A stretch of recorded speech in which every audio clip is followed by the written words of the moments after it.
Hey you guys, welcome back to my channel. It's Maria, and today I'm here for a really fun video that I've been thinking of making for a while, and that is underrated book recommendations. But really, it's just books I loved in middle school and early high school that I want to recommend that I haven't heard people talk about in a while. Again, I know that these book series are fairly popular, but people just really don't talk about them anymore, so I'm bringing them back.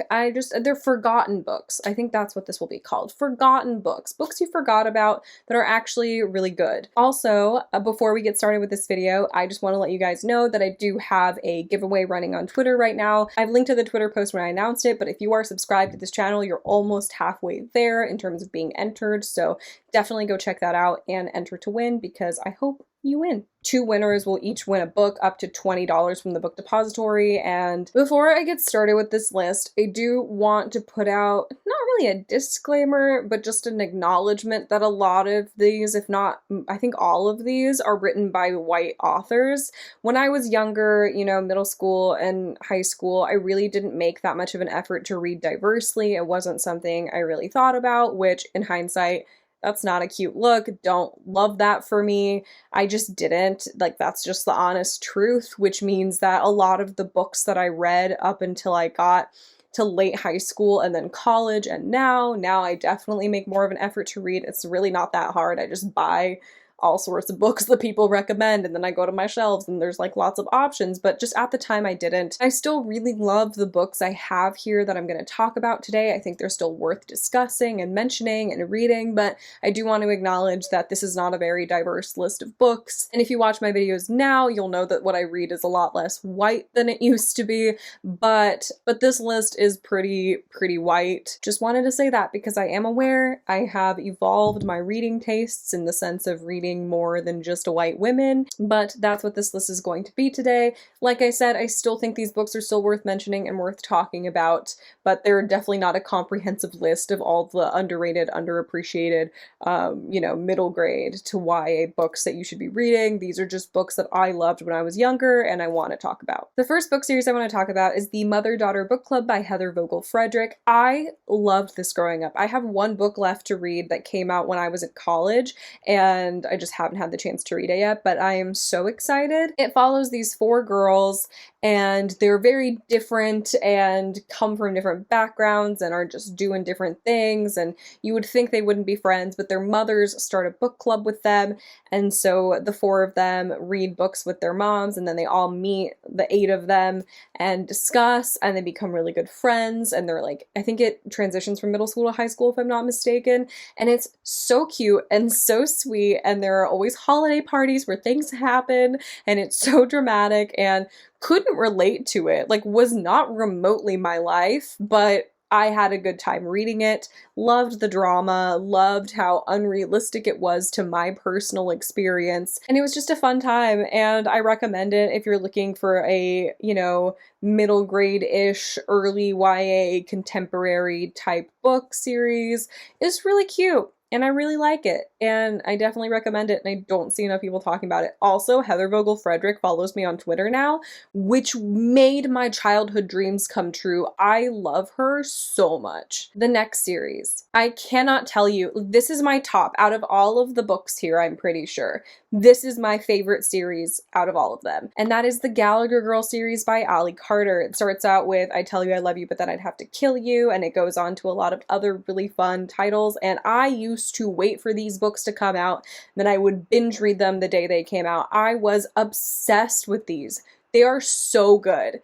Genuinely such good books. So the way the first book starts out is that Cammie Morgan, our main character, kind of falls for a normal guy. She's a spy. She goes to a spy school. She is a spy. She's very smart, speaks a bajillion languages, can kick your ass. Like, she's amazing, and she falls for this normal, I almost said human guy, she's still a human, he's just a normal dude, he's not a spy, and the first book is about that. That's why I Tell You I Love You But Then I'd Have to Kill You is the title, but it turns into so much more than that, and I love it. Like, that's the plot of the first book, but after the first book, things hit the fan, and it is crazy. and I love it. And it was so good. And I loved having a female main character that was smart and logical and could kick butt and was in control and in power and didn't really need men to save her. I mean, she's still learning things, learning secrets. There's still mysteries she's trying to solve. But in terms of like her spy world, like she's set in it. Like she goes to this school and she knows things. She's super smart and super talented, and I love her. And this character named Zach was my teenage crush. I loved him. I thought he was so handsome, but he was in a book. But I just, he was such a classic YA love interest person in the book, and I just loved him.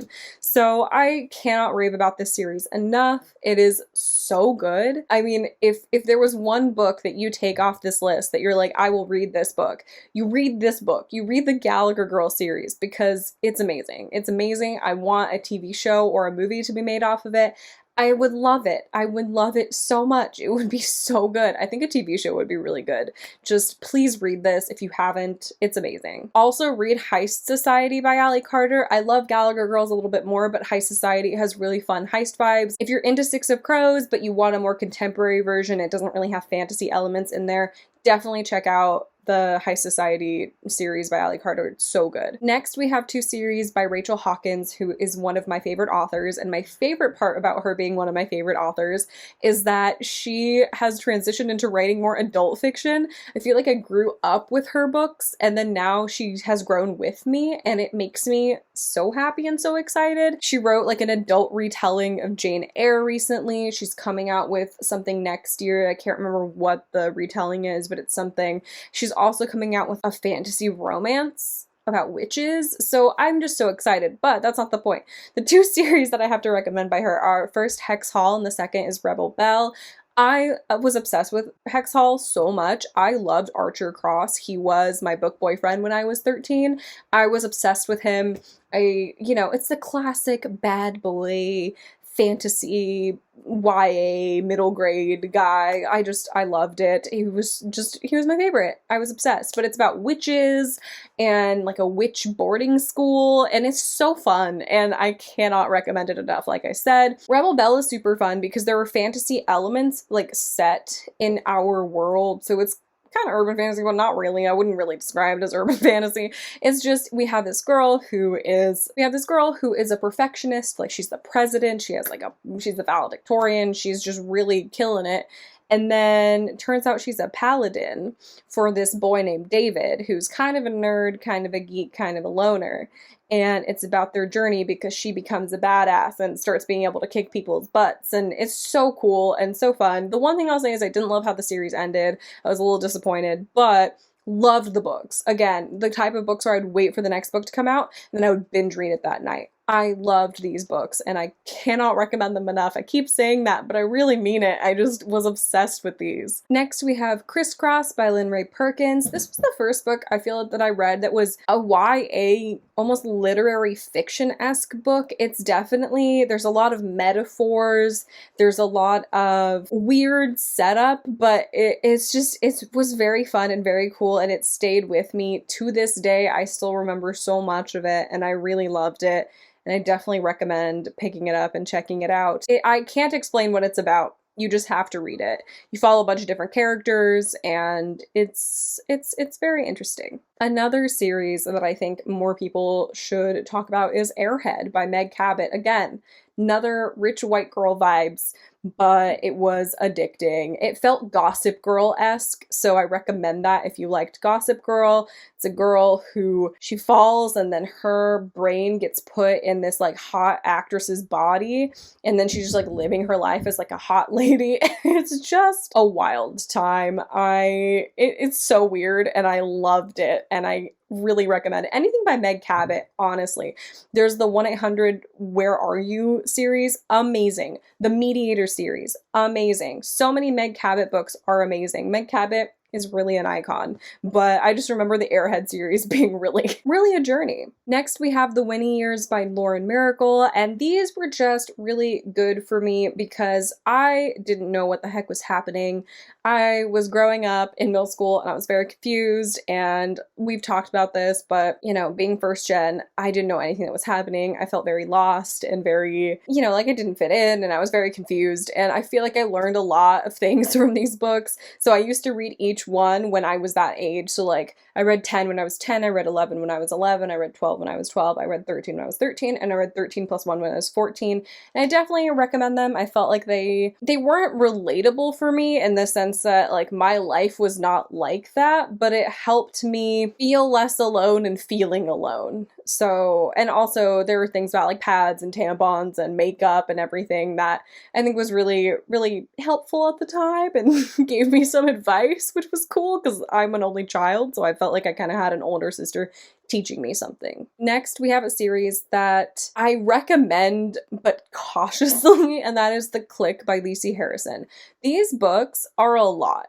They give you an unrealistic expectation of what middle school is. It's about like little rich white girls. This is not relatable. This series is not for you to read and be like, oh yeah, I see myself here. No one sees themselves here. And if you do, you need to reevaluate yourself. I think these books are fun if you like reality TV. If you like reality TV about ridiculous people doing ridiculous things, you will like The Clique. It was just something I would read growing up. Like I remember I read the first few, and then every time a new one came out, I would like go to Target and see that a new one had come out and I'd pick it up and go home and read it. I didn't track the new releases, but I would definitely go and check and see if the new one had come out. And I've read all of them. I've also read the Alpha series by Lisey Harrison, but I think The Clique is the more classic one. I still think about it.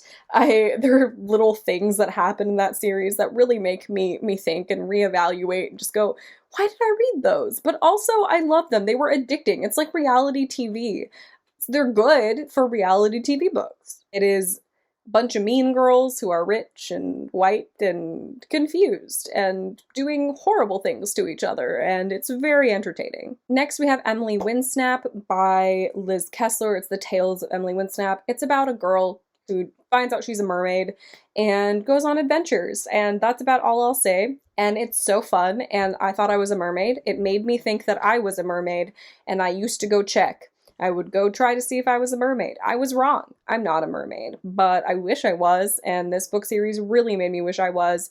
It's very fun, very sweet. This is definitely more middle grade-esque than YA. A lot of the ones I've been recommending are YA, give or take a few, and this one's definitely middle grade, so it's cute. I recommend it. Next, we have The Frog Princess by Edie Baker. I love these. I read these in high school and I was obsessed. I started them in middle school, finished them in high school. I read one recently this year, actually. I read the last one. It was so fun. It was so cute. I loved it. I think that even if you're an adult, you'll have a fun time with these. They're just, it's a frog princess retelling, and it's cute and fun, and there's dragons. You get the perspective of the children of the frog prince and the princess. So I recommend them. They're really cute, easy to read, super quick to fly through, and I just really like them. They're a classic middle grade time. And lastly, this is just a book that really affected me at the time. I don't know if it's the best book ever, but now this author writes YA, and that is Scribbler of Dreams by Mary E. Pearson.